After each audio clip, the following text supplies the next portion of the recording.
6.4 magnitude earthquake has struck the state of Assam in India's northeast, causing significant damage to homes. Videos taken of the quake's aftermath show flooded rooms, buildings precariously leaning into one another, and cracked fields covered in liquefaction. The earthquake struck on Wednesday afternoon at a depth of 34 kilometers and was 9 kilometers northwest of the town of Tikajula, according to the U.S. Geological Survey.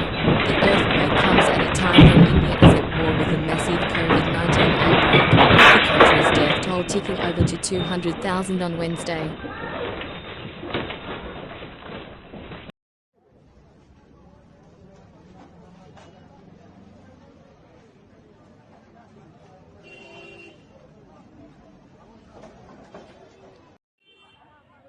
आप लोग देख सकते हैं ये building इस बड़े building के सहारे ये बिल्डिंग टिका हुआ है।